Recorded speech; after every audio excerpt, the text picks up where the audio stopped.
Hey, it's just BelMua. Hey. I think it's time I do a full-on in-depth makeup tutorial because, baby, we cannot go into 2025 not knowing how to do and beat this face, okay? Let's go. And before we get into it, let me know if y'all like long-form content. I'm still honestly stuck in 2016.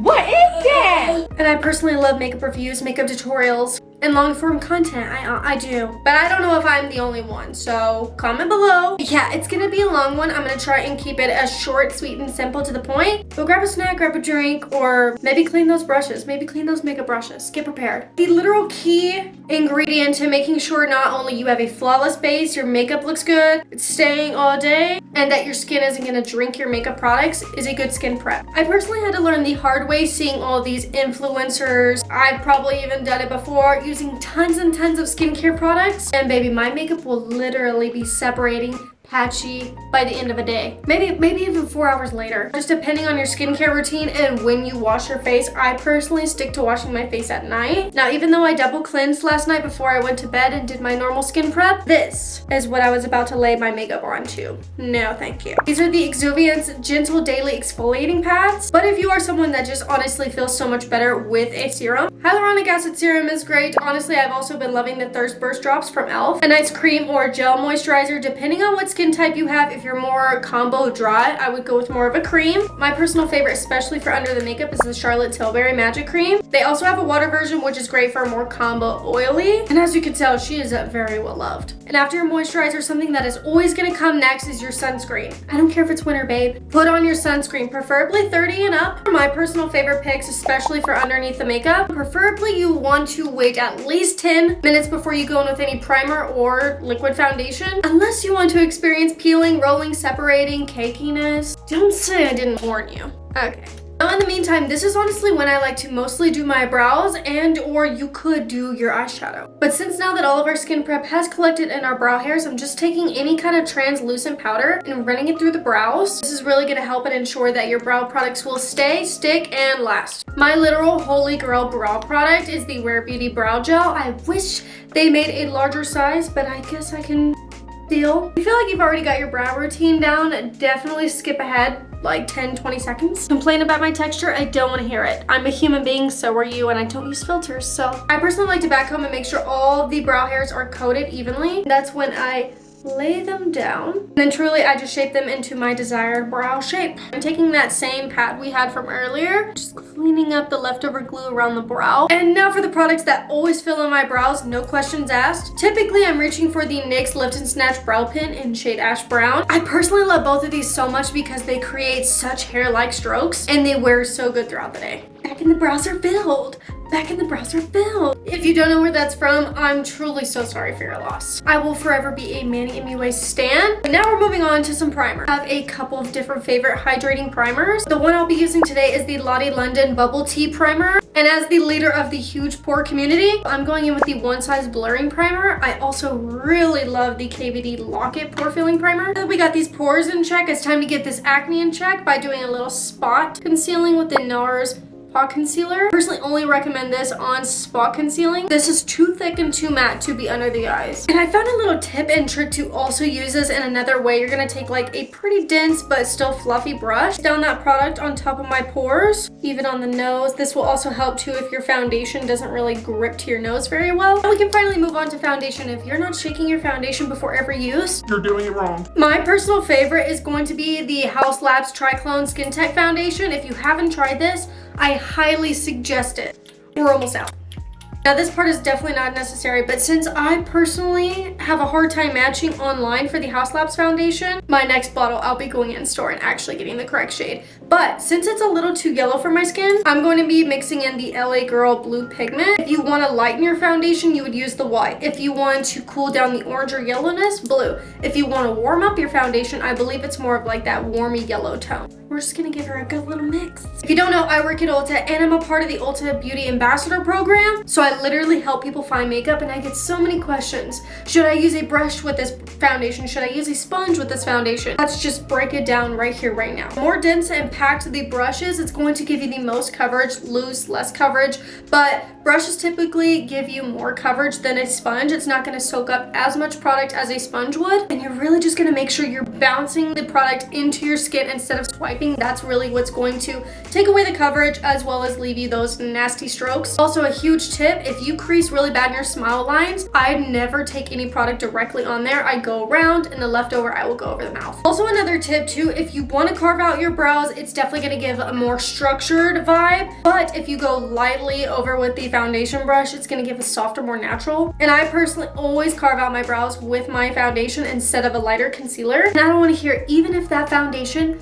matches you perfectly to the neck, go ahead and bring it down. As well as making sure you are not bringing that foundation up under these eyes, because that will also create more creasing than normal. And I think it needs to be said, you will crease. If you have a line, if your skin moves, a lot of people, it's a human thing, it will crease. But you can get minimal creasing depending on how much product and how you apply around that area. And to really push the product and give more of a seamless look, I like to go over the foundation with a damp sponge, or in my case today, a cushion type of applicator. Okay, I know I'm looking crazy. You're just gonna have to trust the process. It will come together. But now it's time to move on to bronzing or contouring. I personally am just more of a bronzer girl, and I'm going to be using the Charlotte Tilbury contour wand in fair medium. They actually just extended their shade range, so there is more shades now. My first time using this product, and it literally melts in perfectly. With the leftover product, I'm just going to finish shaping and melting this into the skin. Another question I get frequently helping customers at work is, what is the difference between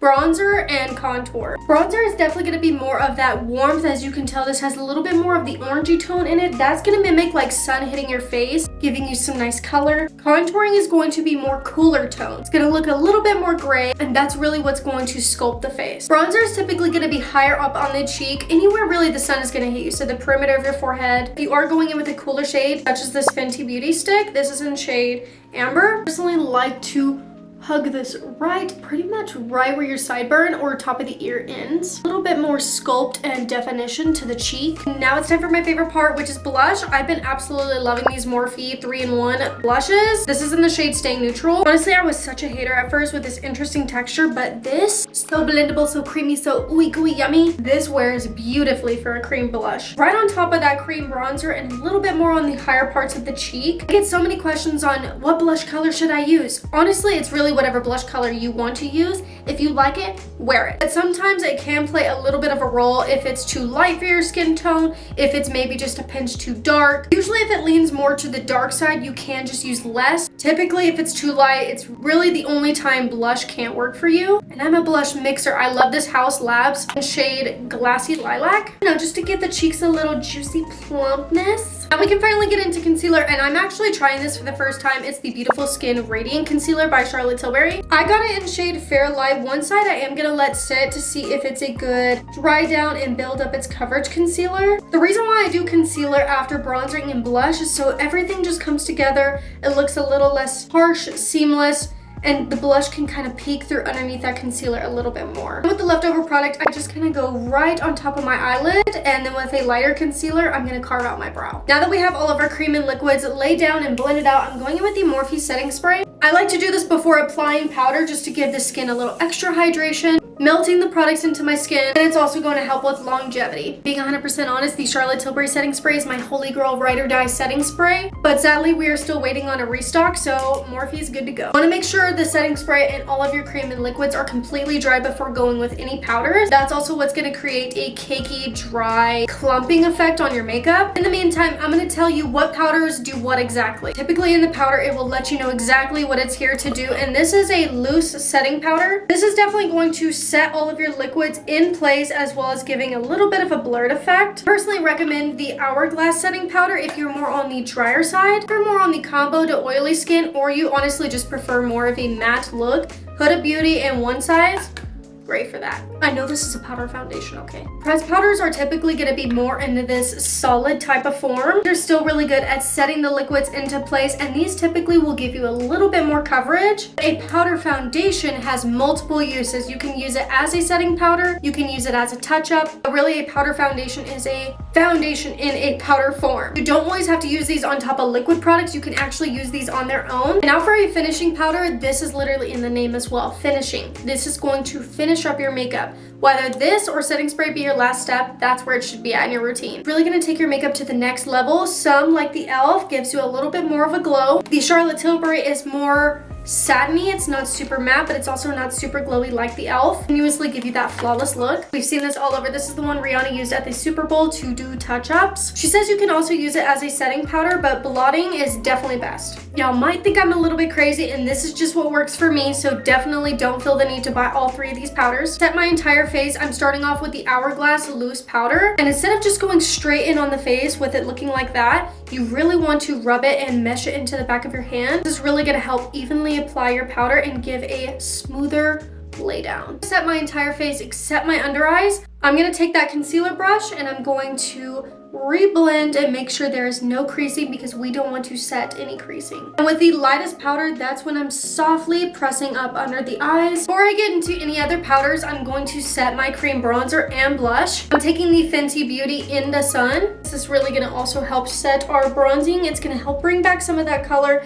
and also give another light layer for longevity. Another huge question I get a lot of the times at work is, do I want a cream, liquid, or powder bronzer? Cream and liquid typically do the same thing. They kind of melt into the skin a little bit more. They become one with the skin. Powders typically sit a little bit more onto the skin and give a little bit more of a matte look. But I will say, if you want the most longevity, doing both is key. Powder blush, I'm taking the MAC in shade Melba, lightly pouncing it on top of that bronzer. Like I said, I'm a little bit of a blush mixer. I'm taking the Kosas in Blushes Live in shade Butterflies. I'm going to put that a little bit higher up on the cheek. I also forgot to mention baking powders. These are not only setting powders, but they're also good at baking. Baking is really going to help extra mattify, give an extra blur and longevity. Since I am more of a drier skin type, I personally don't bake for very long, and I only bake right underneath my bronzing. Truly nothing really blurs like the one size powder, so I also like to focus this right on top of my pores just to give an extra blur since they're so large. Baking is also going to help reinforce that nice structure. Huda Beauty pink powder. Sometimes when we do powder, blush, concealer,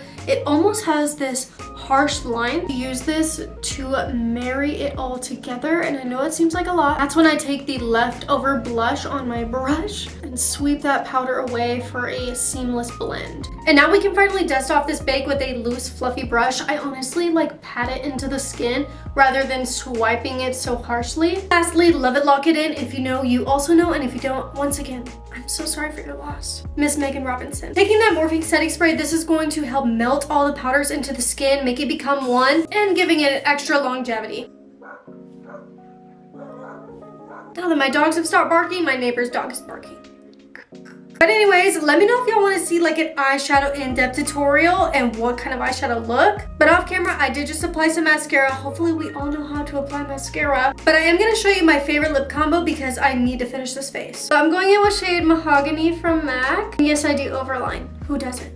Do you see a top lip? Didn't think so. Lips are aligned. If you make any mistakes, instead of going over with concealer because you've already set your face, I'm taking the MAC powder foundation. I'm gonna use this to clean up and crisp up my lip liner. Depending on the day and my mood, these are my 3 favorite MAC lipsticks to pair with this lip liner. Next up, we have shade Viva Planet, a new favorite of mine, which is pink peppermint. Lastly, an OG favorite, Fleshpot. For today, I think I'm gonna go and lay down pink peppermint, re-blend that into the lip liner, give a good top. I'm also going to specifically dab Fleshpot on top. And yeah, here's the final look of my long-awaited, very in-depth, very long makeup tutorial. Know if there's any type of videos y'all really want to see, any questions, whether that's glam, eyeshadow, SFX, or even creative, I am down and I don't gatekeep. All the products I could link, I did link in the video for easy access. If not, in the description, you can also check out my Ulta Beauty storefront. I do earn a commission from all links, so if you're not comfortable with that, it's totally okay. Okay, I'll finally shut up. I literally